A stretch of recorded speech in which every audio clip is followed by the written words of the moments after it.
They thought a fake badge and a loud knock would scare me into cuffs, but they forgot one thing: I'm the man who trained half the real officers in this city. What happens next exposes corruption, ego, and a HOA power play so outrageous it ends careers. If you love jaw-dropping reversals where arrogance collides with authority, hit subscribe now. You won't want to miss how this ends.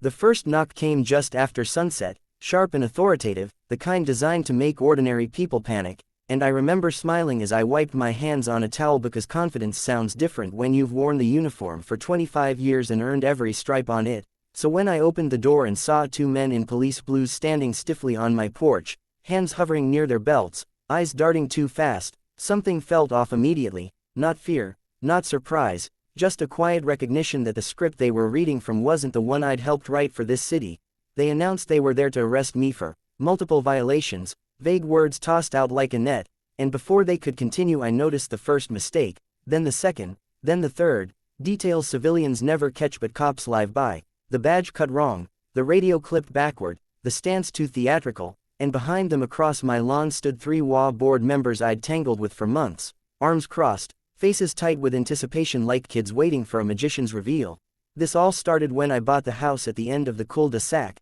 the one with the old oak tree and the long driveway that technically crossed, shared green space, and from day one the HOA president, Marla, made it clear she didn't like outsiders, especially ones who didn't bow to her rules. So fines appeared in my mailbox for nonsense: grass an inch too long, trash cans visible for 12 minutes past schedule, a non-approved mailbox flag, and I paid exactly zero attention because I was busy rebuilding my life after my wife's passing, enjoying quiet evenings, grilling alone, and not attending meetings where grown adults played king and court. When I finally did attend one after receiving a threat letter, Marla tried to talk down to me, voice syrupy and sharp at the same time, threatening liens and enforcement actions, and when I calmly told her that the driveway easement was grandfathered in and that her authority stopped where my deed began, she smiled the way people do when they think power is something you can borrow, and that smile is the same one she wore now as those 2 fake officers waited for me to step aside. I asked for names and badge numbers, and they hesitated a beat too long before rattling off something rehearsed, so I asked them to key their radios, and one of them pretended not to hear, so I leaned against the doorframe, still smiling, and said, "Before we go any further, you should know I'm Chief Daniel Hayes," and the word chief landed heavy in the air, not shouted, not announced, just stated like a fact gravity couldn't argue with. One of the men swallowed hard, the other glanced back at Marla, who stepped forward sharply and snapped that I was lying and that they had paperwork, and that's when the first twist unfolded because I didn't reach for my wallet. I reached inside my house and called out, "Dispatch, you're on speaker," and within seconds the familiar voice of my night supervisor filled the porch, asking if everything was all right, and I asked her to run the names the men had given. Silence followed, then a careful response: "No such officers on the roster, no mutual aid units in the area," and as she spoke I watched the color drain from the fake officers' faces while Marla's jaw tightened, but she doubled down, accusing me of intimidating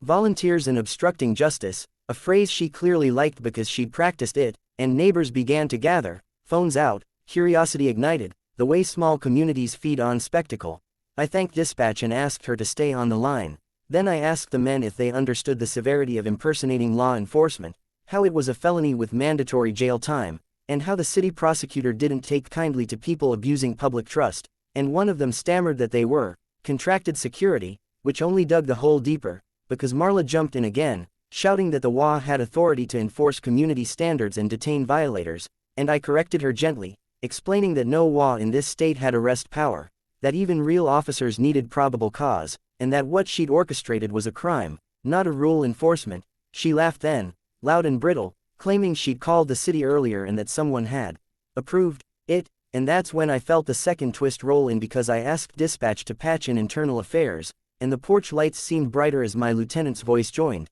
calm and clipped, asking who had authorized uniforms and badges resembling official issue, and the fake officers started talking over each other, blaming a private vendor, blaming paperwork, blaming Marla, and she finally snapped, screaming that she was just protecting property values, that people like me thought they were above rules, and I asked her if she remembered the email she sent threatening to use law enforcement to make an example, because I remembered, and so did my attorney, who had advised me to wait. At that moment real squad cars rolled into the cul-de-sac, lights painting the houses red and blue, neighbors gasping as actual officers stepped out. My officers, recognizing me instantly, their posture shifting from alert to respectful, and the fake officers tried to step back but were stopped, hands guided behind their backs, cuffs clicking with a finality that felt like a punctuation mark. Marla tried to protest, claiming misunderstanding, but internal affairs asked her to put her phone down, and as she did, one of the real officers quietly said, "Ma'am, you're being detained for questioning regarding conspiracy and impersonation,"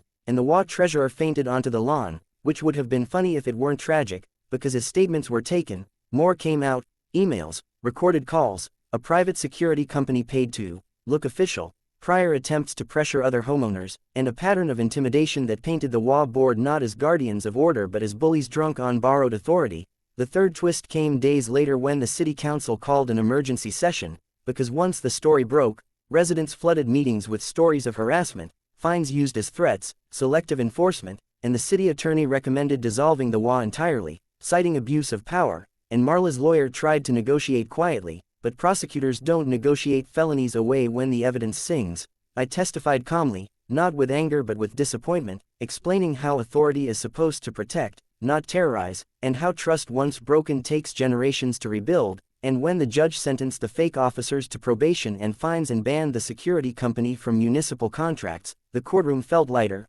like a storm had moved on. Marla received community service and a permanent ban from serving on any board, her reputation shattered by her own need to control, and as I walked back into my house that evening, grill still smelling of smoke, lawn quiet again, I realized the irony that I'd never once mentioned my position until